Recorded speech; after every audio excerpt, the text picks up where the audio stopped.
Barangay Ginebra, may bagong bigman. Ito na ba ang sagot or missing piece para sa Barangay Ginebra upang makakuha muli sila ng titulo sa liga? So hindi mo pagkakaila na sacrifice ang ginawang ito ng Barangay Ginebra dahil sa yung itinrade nilang bigman na si Ben Adamo ay healthy at nasa sa kondisyon para lang makuha ang kasalukuyan pa rin nagre-recover mula sa injury na si Kenmark Carino.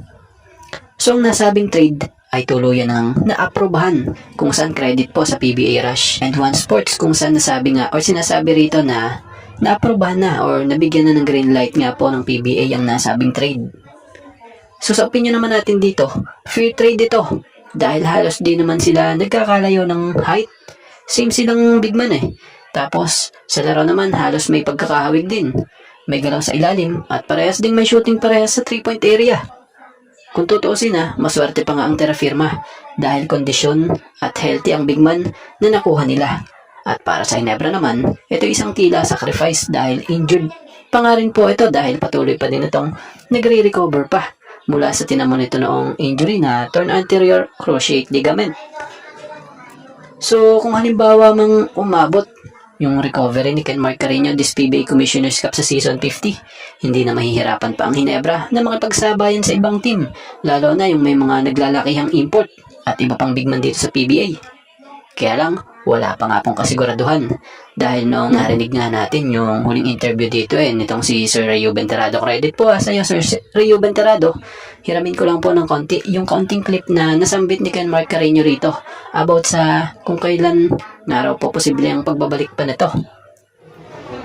Ang sabi sa akin ni Doc Canlas nung June is kailangan kong tapusin yung 12 months.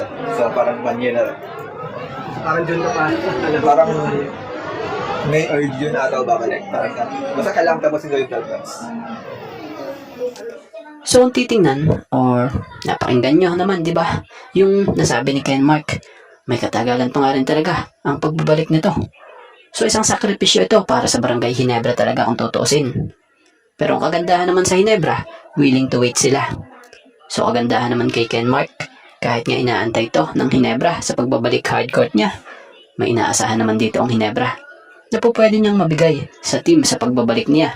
Dahil dati nga, etong si Kenmark Carino may pinatunayan agad sa PBA noon kung saan naging all defensive team ito and all rookie team noon sa PBA panahon nasa Terra Firma ito bago nga ma-injury ito. At kagandahan pa dito, may experience din bit-bit ito. Kung saan kung maaalala nyo bago ito pumasok sa PBA, nakapaglaro nga muna ito overseas sa Japan B-League during the 2021-2022 campaign. So inaasahan nga sa pagbabalik hardcourt nito, makapagpo-provide nga ito ng size at defensive presence nga po in the front court. So kamakailan lamang ay gumalaw na ang rosters ng Barangay Ginebra bilang paghahanda na rin sa paparating or upcoming Season 50 ng PBA Commissioner's Cup, kung saan makakakita tayo ng mga naglalakihang import kasama ng mga teams sa PBA. By the way, mabalik tayo sa pinaka-bagong player ng Ginebra na siyang nakuha nila mula sa nangyari ng one-on-one trade kung saan binitiwan ng Ginebra ang healthy na bigman nila na si Ben Adamos para makuha itong si Kenmark Carino. Kaya naman si Ben Adamos napunta nga sa Terra Firma at sa Ginebra naman itong si Kenmark Carino.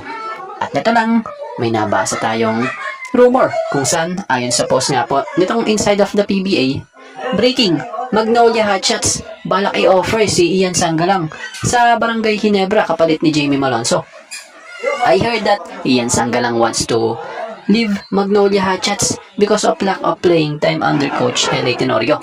And according to our source, Barangay Ginebra are willing to trade Jamie Malonzo's PBA rights to Magnolia Hotshots as long as his replacement is Ian Sangalang. But they still need to find a third team to do this. Source, Ginebra Insider. PBA Insider News. So para sa opinion natin dito, hindi madali kung mangyayari nga or kung mangyayari ang trade na ganito.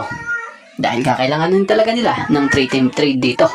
Dahil sister team ito Bukod doon kung ino-offer man ng Magnolia's Ian Sangalang kapalit si Jamie Malonzo, malabong pumayag Ginebra dito. Dahil kakakuha lang nila ng big man like Kenmark Carino. Bukod doon, may edad na rin si Ian Sangalang kumpara sa nasabing si Jamie Malonzo. Hindi naman sa Magaling pa itong si Ian Sanggalang. Kaya lang, hindi na rin gaanong tatagal nito sa PBA. Dahil na sa nagkakaedad na rin talaga ito. Yung Jimmy Malonzo, bagamat nakaban pa ito sa PBA ng 3 taon, pero kung magbalik naman ito, after ng 3 years, hindi pa katandaan ito. Andun pa siya sa parteng edad na kalakasan pa rin talaga. At saka, i-keep man or i-trade ito ng Hinebra, may mas malaking tao or mas high caliber player pang pwede makuha ang Hinebra kapalit nito. Pero kung i-keep nila, mas maganda rin ito, di ba? Dahil kita naman natin ang husay at tibay at maayos nitong kakayahan na kayang ibigay para sa team ng Hinebra. Pero sa ngayon, malinaw na nasa Hinebra pa rin ang rights nito. So tingnan na lang natin kung ano mangyayari sa nasabing rumor na ito. So kung kayong tatanungin ano opinion nyo patungkol sa tinalakay natin ito. Sa kakatapos lang na second window ng FIBA World Cup Asian Qualifiers, hindi naging maganda ang resulta ng naging laban ng Gilas Pilipinas matapos matalo dito sa baluarte natin mismo. So hindi umubra ang home court advantage ng Gilas Pilipinas.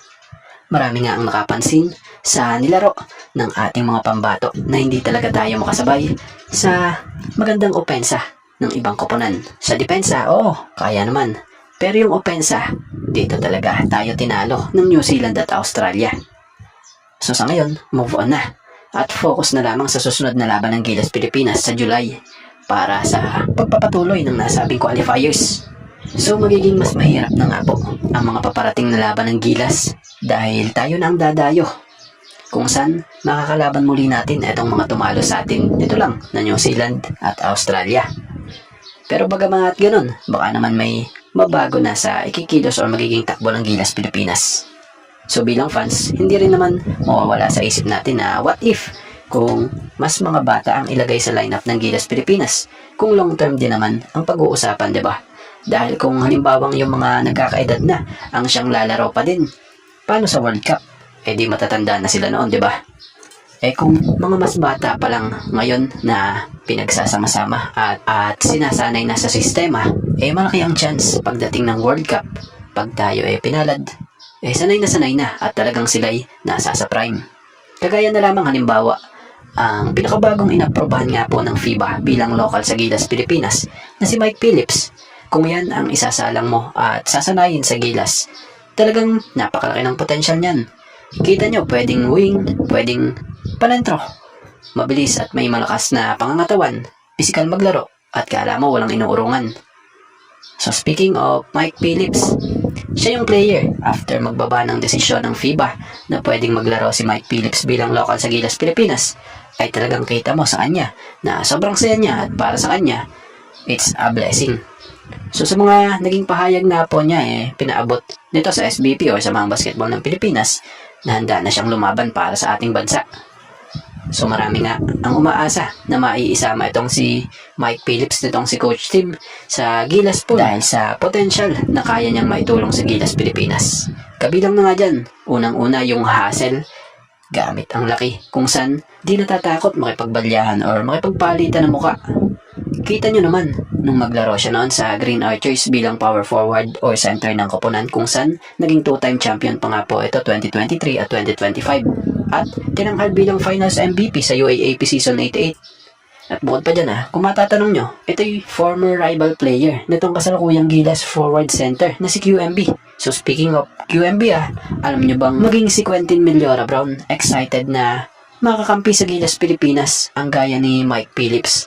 Dahil alam ni QMB yung husay na kayang maiambag nito para sa Gilas Pilipinas. Dahil alam ni QMB na magiging malaking tulong ito sa Gilas especially nga sa depensa. Ayon nga kay QMB, batay sa nabasa nating naging pahayag nito about kay Mike Phillips.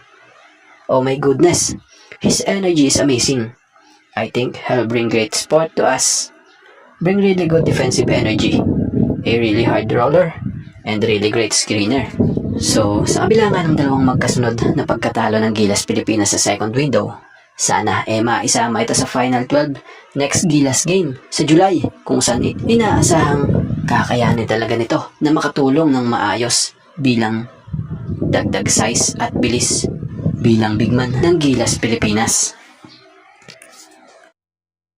At bago nga ang lahat, baka naman po pwedeng makahingi ng isang subscription para sa ating channel or pakifollow na rin po kung nagustuhan nyo ang ating mga basketball update.